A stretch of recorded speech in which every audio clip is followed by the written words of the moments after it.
The neutral safety switch operates your reverse lights, and it's what keeps you from cranking the engine while in gear.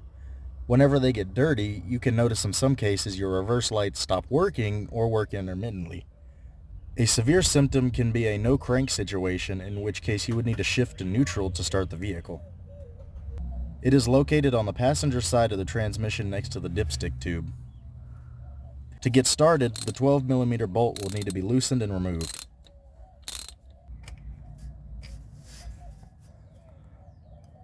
Next, there are some clips that need to be bent a little to remove the nut. Mine was already loose and luckily the switch itself wasn't seized to the shaft. To remove it, I threaded the nut back on just enough to leave a small gap and used a flat screwdriver to pull it out of place. Come on.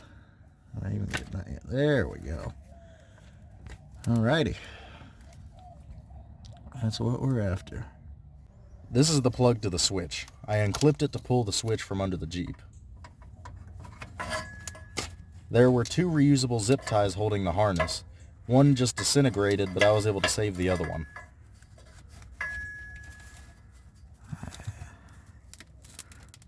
There's zip tied up there. Once you have it out, flip it over and unscrew the Phillips screws on the back. Yeah, she's a tad bit dirty.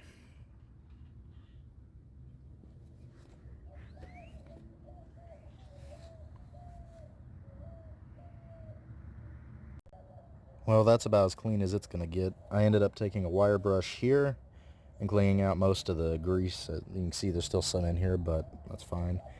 I took these out and cleaned them individually. They were not springy like they were supposed to be. They were kind of stuck in there. I think it was a mix of oil and the grease that was in here.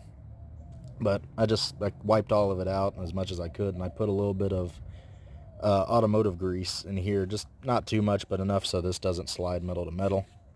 And that should be it. Now I can put it back together, and we'll see how everything works. After putting it back together, I fished it down from the top of the engine and clipped the connector together.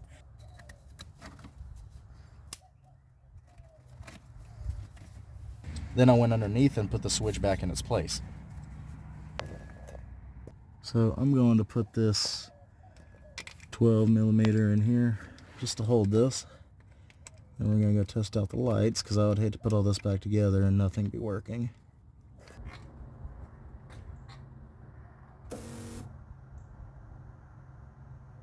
Now with it cleaned, the reverse lights work every single time and the Jeep starts without an issue.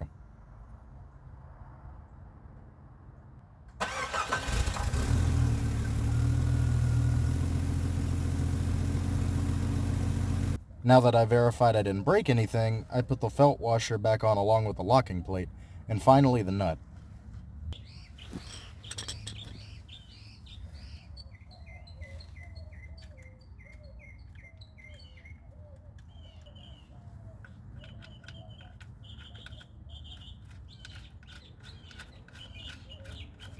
I tightened it slightly over hand tight and then pushed the pins back so it can't move.